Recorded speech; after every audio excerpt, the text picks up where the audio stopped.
When you're solving percent problems, the window method is a good way to approach setting everything up so you can figure out what you're supposed to do.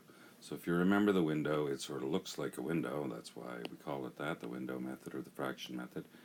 And the number over here would be the percent, although it won't have a percent sign because it's over 100. And then on this side we'll have whatever the part is, and down on the bottom we'll have whatever number makes the whole thing. And then what we do is we fill in the information that we know, and we're going to cross multiply the things that we do know, and then divide by the one that's left over to find the missing part. So here's an example. A bag contains 240 jelly beans. And if 27 of these jelly beans are red, what percent of the jelly beans are red? So, let's set up the window.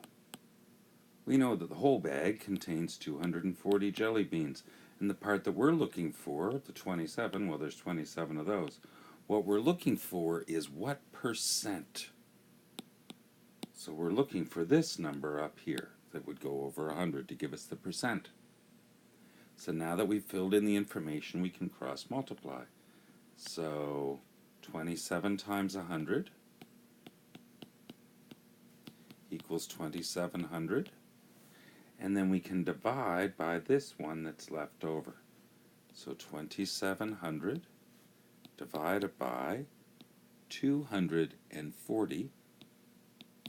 And when you work it out, it's going to give you 11.25%. Alright, here's another example. Mario bought a tile saw for $189. If there's sales tax of 15%, how much is the tax? So in this case, we do know the percent.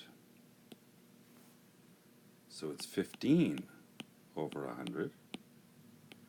And the whole amount of the saw was $189. And what we want to know is the part that is going to be equal to the tax, that's 15%. Okay, so again, now that we've got it set up, we're going to cross multiply and divide. So we cross multiply 189 times 15. And when you work that out, it's going to be 2,835. Then we're going to take that 2,835 and divide it by the number that's left over, which is 100. Any number divided by 100, you know you just move the decimal 2 places. So the answer is going to be $28.35. That's going to be the tax.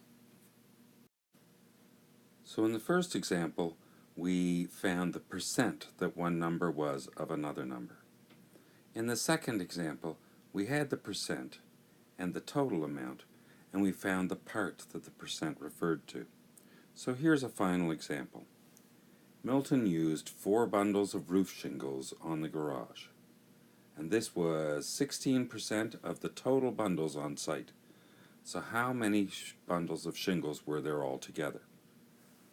Okay, so we know that he used 4 of them.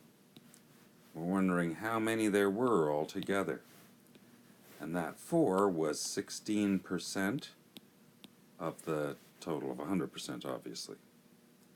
Okay, so now that we've got it set up, we can cross multiply and divide. 4 times 100 is going to be 400.